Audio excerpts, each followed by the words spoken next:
But Matt, I asked Fletch, you've got all these young guys here.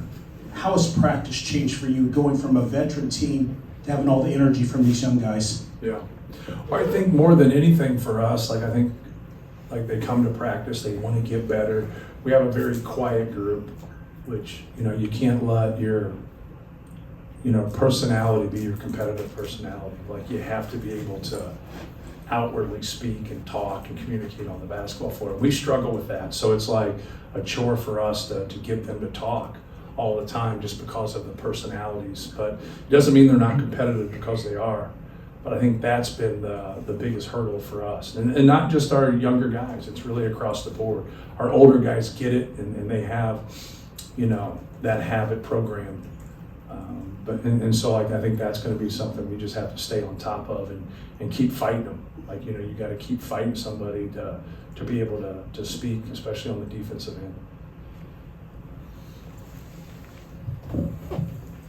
Matt, 2 years ago, you played Fletcher and Braden out of necessity as much as ability.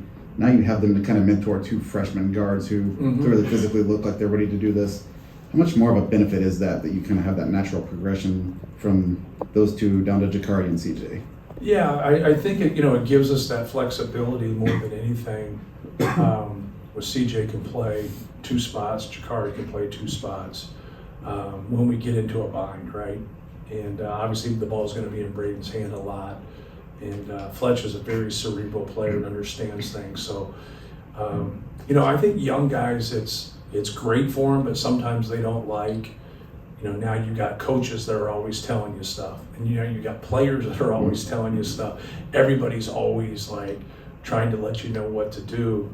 But if you've ever been in that position and you had to swim out in that pond, all by yourself, like, you tend to appreciate when people are trying to help you get through it. More of a preventive measure than anything is that trying to talk people through it before it happens. So now you don't have to learn from your own mistakes, but most human beings have to learn through their own mistakes. But Fletch is great, and Braden's great in that area. They understand it. They both kind of send their message differently. Braden's can be overly competitive, which is all right. That's who he is. Fletch is a little bit more diplomatic. I wouldn't say he's diplomatic, but he's more diplomatic than Braden. But that's okay. As long as the message is the same, you got to be yourself, and it's got to be your own delivery. For a team with a bunch of young guys out there, some guys playing different positions, was this pretty sharp in your view?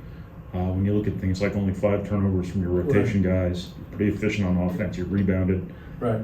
23 of 26 in the foul line. Was this pretty clean for a preseason? Yeah, anytime, even the other night, we only had 7 turnovers at Creighton. Like, if you can keep that, in that area right there, you're always going to give yourself a chance. And then if you can rebound the basketball too, you're going to win the game. You're rarely ever going to lose if you can dominate the glass like that and only have 5 or 7 turnovers. So, we work really hard at it. Obviously, the thing that we probably got the most from this game was just their quickness, their ability to push the basketball and break us down, and then their ability to put pressure on the ball. Like, their on-ball defenders were real, and obviously we had a size and in execution. We had a size advantage and an execution advantage just because we have a lot of guys that have been together before, and they understand what we run and what we do. Even though we're sprinkling in young guys, we've still been on it here for about 5 months. You should be, after 5 months, you should be able to play the game without turning it over. 53 points in the first half, but only 6 of 31 shots came at the rim. Given your personnel this year, is that a shot diet that you're comfortable with from a process standpoint, or would you prefer the guards and wings to try to get downhill more? I would prefer to be at the rim more, just because we all know that there's days that your jumper doesn't go in, right? And even though we weren't, where are we at here? We're not crazy with 8 for 22 from 3, but we still we shot a lot of pull-ups. And that's what I talk about. I talk about a lot when we start a season. I do a seminar on shot selection, and I really try to break it down, but everybody's not the same. And so I talked about those pull-up contested twos early in the clock are things that you don't want, but I'd be a fool if I didn't let CJ Cox shoot, right? I mean, he just has such a nice pull-up game. And so I mentioned it to him. And so sometimes when you do that, people want to players want to think in theory, well, he does this. Why can't I do this? Well, he's proven that he can do it at a high clip. You know, our goal is not to get off a shot. Our goal is to get a really good shot from Purdue, for Purdue. But like, we don't want to pass up something good. And people always talk, well, pass up something good to get something great. I want to take good. It's just too hard versus like quality teams. Like, you pass up a good shot, you might never get a shot in that possession, you know, as good as that. So like, it's something for us that we want to be on the hunt. We want to be aggressive. But to your point, like, we need to be in the paint more. We need to get there more. But you know, threes have been a big part of what we do. And like, some of the guys, you know, it's hard when you play 18 people, right? So like, some of the guys, like other night against Creighton, like, you'll have people that watch you play that are say, hey, like, you played UConn, like, why did you like not shoot threes? And then like right away, they shouldn't be allowed to talk about basketball, and they should be out of the equation. So we got them out of the fray, and they can't communicate with us. But Creighton did the same thing. They played in a deep drop with an elite defender, and so Braden's going to get more shots. We played Arizona last year. They played in a deep drop. Fletch and Braden got more shots because of that. Well, that's what they want to give. They want to give that up because, like you said, they want you out of the paint. So analytically, I don't care. Like, you know, if you're just overpowering where you can get wherever you want at any time, then it doesn't matter. You're just the best team in the country. But very few of us are that way. So you got to work towards getting quality shots, you know, no matter where they come from. But a big piece of it is what the defense gives you. So when the defense gives you that, take it. You know, now they're like, well, is that what you're going for? They act like you're pushing a button. Like, okay, I want a 3, A. Okay, I want a pull up, B. Like, it just doesn't work that way. It's competition, but schematically, this is what they're giving you. And what they're going to give us, we're going to take, as long as the person that's taking it, you know, has shown that he can consistently make it. I hope that makes sense. It looked like you were making a purposeful effort to get Jacobson the ball around the rim. Were you trying to get him reps as a low post scorer to kind of see what you got there and accelerate his development a little bit? Yeah, you know, he just needs to get, you know, stronger. It reminds me a lot of, you know, like Juwan Johnson at that age. He gets his hands on a lot of things, but he's not catching a lot of things, or he's not getting that rebound. He's tapping things. He has to stop tapping things and get things with 2 hands. He just has to keep doing heavy ball work. And but no, when he's there around the basket and he's got a real post up, he's got the guy squared up, like, he needs to get the basketball, like any other person when he's, you know, 5-6 feet away from the basket. But I don't think it's like a bread and butter for us right away. Like, no way, right? But like, I think it's something where he really works on his dives and his seals. Now he can play with his jump hook, and he can get close enough to where we got to get him some alley oops. We got to get him some flip ups. He's got to get on the glass. He's got to run, and it's hard, man. You know, it's hard. He's very promising. Him and Raleigh Burgess are both promising big guys, and but you know, it takes a lot of work. I think a lot of times when you look at, I mentioned Juwan Johnson or even Zebo, you want to look at them for when they're 22. Right. You're like, well, he's not quite like them. No, he's not quite like them when they're 22. But they do have similarities when they're both 18, 19 years old. And like, now you got to be able to grow through it. Raleigh's got more physical piece to him. Daniel's got more length. And so, but they're both quality players. And it's one of those deals where they're both going to be really good. You just, you know, when are they going to be really good, right? You just got to keep working and stay positive and keep them on edge. You're not asking either Jakari or CJ to be a 35, 40-minute player right now. It's more like that combination. Mm-hmm. Especially as freshmen, how is that allowing them to, I guess, maximize what you're asking them to give you in those minutes? Well, I think first of all that they've got themselves in this position. This goes for any players that are out there. Like, learn to be a two-way player. Like learn to affect the game if your shot doesn't go in. And like, both of those guys can hawk the ball. They still have to learn the nuances of defense and understand different actions and different things. They still get behind some plays in the defensive half court. But they both can go pick up the ball. They both can guard people. They both want to guard people. And then they're students of the game. They listen. They're wanting to get better, but they can make shots. You saw Jakari a little bit today, get to the rim and get a layup. He got that pull up. He made a 3. CJ's pull-up game speaks for itself. Like, he's a threat. And you need that, like, especially late clock, right? You got to get somebody that can go make a play besides Braden at that point. But they both have put themselves in a really good position with that. And then a lot of what happens, I think, because like you guys will like, right, this guy will start or this guy will start. You got to form your team through your three guys, right? We're forming our team through Braden Smith, Fletcher Lawyer, and Trey Kaufman-Wren. They've put themselves ahead of everybody else. Doesn't mean like other people don't have value, because they do. Now, like, who's the best with them? I think that's where Lance really helped us last year, because Lance was the best. He wasn't the only player we had, but he was the best to go into that fray. And then Mason was fabulous. He's probably the best sixth man in the country, you know, coming off the bench. And obviously Zach. Who's the best with Zach, right? And that brings your value up as you start to help everybody else. So now those two guys have really been good for Braden and Fletch. They both of us give us another defender. They both give us quickness. They both give us a ball handler. And I think that's really, really going to help us. Now we got to get like that other spot there, right? We got to be able to get that to where, like, how productive can we be? Who's the most productive? Maybe it's different game to game, week to week. I don't know that answer. I like all the guys that we have there. I think we have a lot of guys to throw at people, but I also think we got some people on that front line where we're going to need them at times, but we're not going to always need them, just because we have that depth, and just like I talked about. How will you evaluate your team defensively in this game, knowing that it was a different competition level? Yeah, I think it starts with being able to handle the pressure. I thought those guys, right away I said to those guards whenever they got it, like, hey man, like, those guys are real up there on the ball. Like, they were quick. They were hawking the basketball. So that's the first and foremost for me in terms of just, you know, seeing it live during the game before watching the film, is I thought we did a good job of handling somebody that's going to come after us and just hawk the basketball.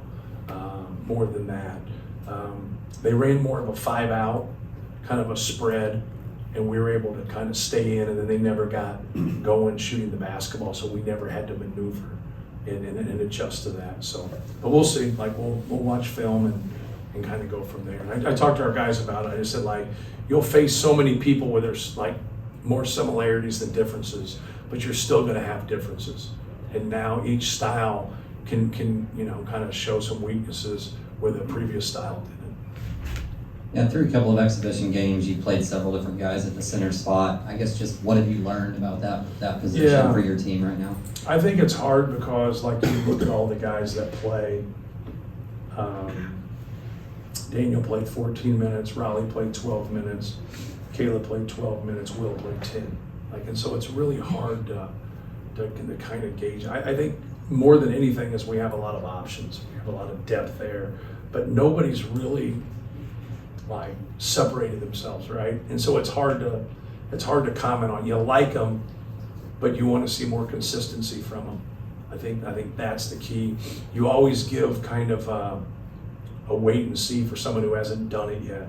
The people that have been through it before, they should have an advantage there. They should be able to take care of that. But we also, like, when we go with like two like 4-5s, like Trey and Caleb together, if you have an elite center, like, we don't have the size to combat that as well. So I think first and foremost, like, kind of thinking like, who can we be functional with offensively, and who can rebound? Like, who can get us some. It was good to see Will tonight. He got some good rebounds in there, but who can rebound at a high level for us, defend? I think that's the person that'll end up separating herself. I think you can kind of look there and say, who's got the highest ceiling? I think that's, you know what I mean? Like, we got some young guys with very high ceilings, but we got to win our game on Monday, right? It's Monday, right? Right? Yeah. Come on, don't shrug, dude. You know this answer. So yeah, I think that's. But I'm pleased. Sometimes there's not separation. It doesn't mean that they're not doing well. Like, Jakari really separated himself with just being a two-way player and handling the basketball and kind of giving what we need in that spot. But yet, if we play some traditional Big Ten teams, you know, we can play Braden and play like two wings together, right? Well, like, that's going to be all right. But if you come and press us and do stuff like we've proven, a couple years ago, that didn't work. That did not work. Good. Sorry. Go ahead, Sam. Going back to you saying you evaluate people as 22-year-olds when they're 18, I think back to Trey Cooney, who redshirted, and then he wasn't even playing a lot, but you told us he was an all Big Ten caliber player in the future. Right. And he just stayed patient. Last year, obviously, he didn't have the opportunities with Zach, but how are you seeing the payoff now with what this season could be, now that he's going to have a chance, opportunities to have more games like this? Yeah, like he's, the thing that he's probably done better than anything he's done in the past is his passing. And you didn't really see a lot of it today, but he's really passed the ball well in practice. And we double him a lot because we double the post. They didn't post up tonight, so you don't see it. Creighton posted up a little bit, so you didn't see it much. But we go after trying to keep the ball out of the paint, so he's done a great job just passing and taking what's there. He's put a lot of time into his game. And that's the thing that really you got to have it, right? Like you got to have a game. Like you just can't sit there and say, hey, I work hard, but there's got to be some results somewhere. Because Trey works really hard and puts in a lot of time, but you could see it in practice. He would score on Zach in practice. He would make plays, but we didn't run a lot for him. In the NCAA tournament, like we went to him a couple times more. Last year against Illinois, if he got it going a little bit, we would run a couple more things, but we were pretty content to run things for Braden and Zach occasionally, for Fletch. So I think he'll get more. I don't think he will get more. He'll get the basketball a lot more. And then it's now, how to utilize him, because I think they got to make a decision as a post up forward. You know what I mean? Like not everybody posts their forward. So we used to do it with Biggie and do that and really have that matchup to where now you got your 5 low down there in a great rebound spot. If that guy wants to come over, you got those easy dump down, spray outs. So I'm looking forward to it. I think he's going to have a fantastic year. That kind of segued into my question. I think he got you 3 wide open threes there in the first half, passing out of help. Are his instincts there Yes. where they need to be? Yes, without question. He's got a good feel of what's going on. I think it's just kind of slowed down for him more than anything, how things come at him. And I always said that when we would scrimmage, we'd scrimmage and we'd double him all the time. And so I said, hey, you got to be a passer here. That's just what they're giving us. No different than if somebody plays us on a drop. It's just a 2-on-2 game right there. You're not going to get those threes from those wings right there when you do that. So, no, he's done really well. He's worked really hard. Last one. CJ seemed to kind of fall into your lap there late in the recruiting cycle, and you mentioned earlier his pull-up game and being really confident in that ability already as a freshman. Was that what caught your eye initially with him when you got a chance to see him, and is that something you already have confidence in to run sets for him as a freshman? Yeah, no, I was recruiting another kid, and he just happened to play against him last game of the summer, and I saw him, and so then I got with everybody and just started talking, and then I got the huddle password from his prep school coach, and so I watched 6, 7, 8 games and watched him play. Then I started to dig into his background and just how he was as a person. And Dad was a great guy, prep school was a great guy, AAU guy was a great guy. Everything checked off, and everybody said the same thing about him: tough, hard-nosed, education's important. Obviously, we really beat 2 or 3 Ivy League schools for him, but he could make a pull-up, he could guard, and he could handle the basketball, and he was a team guy. So the thing that caught my eye was, besides him playing well in that game, he had 26 in the game, was after it was over with, everybody on the team hugged him. And so I was like, what in the hell are we hugging somebody for after an AAU game on July 27th? I was right away. So I called the guy. I said, what's the deal, man? I didn't know him. I didn't know his AAU coach. And he played for Middlesex Magic on the East Coast. And he said, oh, he's the greatest kid ever. We love him. He's been in our program since he was a 3rd grader. He's worked hard. He's gotten better. So then he played with Brad Stevens' son the year before that. So then I was trying to get Brad Stevens' son to walk on. He went to Notre Dame to walk on instead. So I called Brad, and he said, well, Brady will know better.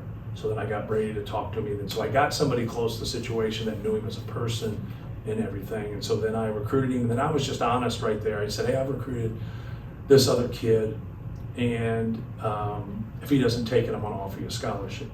And I said, if that turns you off, then I'm just being honest.